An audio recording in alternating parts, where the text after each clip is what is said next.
How we doing, Cap City? I saw an article the other day that was titled "Woman Born with Two Vaginas Starts an OnlyFans." And I was like, woman born with two vaginas? What a crazy way to announce that you have an asshole. Ladies, can I get an amen? What's crazier is that I have 3 vaginas, but New York Times will not email me back. I smoke weed and have 3 vaginas, thank you.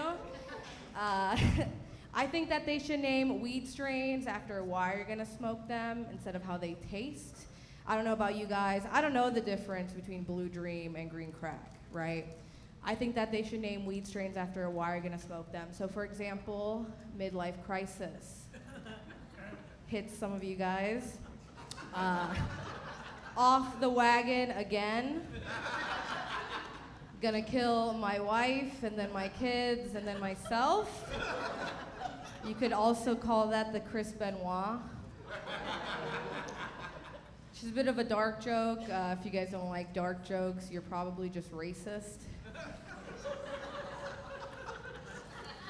If you don't know who Chris Benoit is, Chris Benoit was a professional wrestler.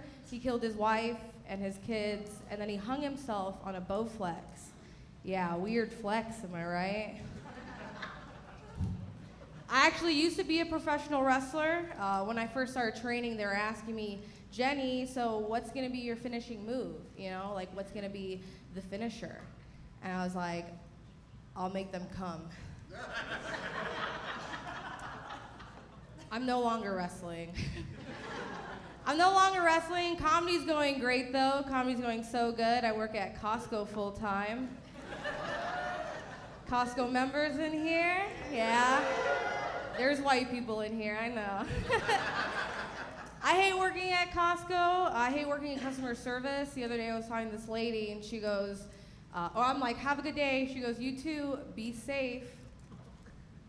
I'm like, how does she know? How does she know that I don't use condoms? I don't use condoms, I don't have to use condoms because I have an IUD. Ladies, amen, am I right? Thank you. But you can never be too safe. I actually had a friend of mine get pregnant on an IUD, and that's scary, it's terrifying. You can never be too safe. That's why I have 3 IUDs, one for each of my vaginas. I just saw this documentary on Netflix recently. It was about a woman who went to jail after she had sex with a man who the courts had deemed mentally incapacitated. This was a man who was intellectually disabled. And that just goes to show that there's hope for all of you guys here tonight. Able-bodied women are having sex with retards. I know I am. I love my little retard. I love him, but he hates me. The other night, we were having sex, and it was getting pretty hot. So I was like, fuck me like a whore. And then he just kept fucking me the same exact way. It's hurtful. All right, I've been Jenni Rodriguez. That's been my time. Thank you guys so much.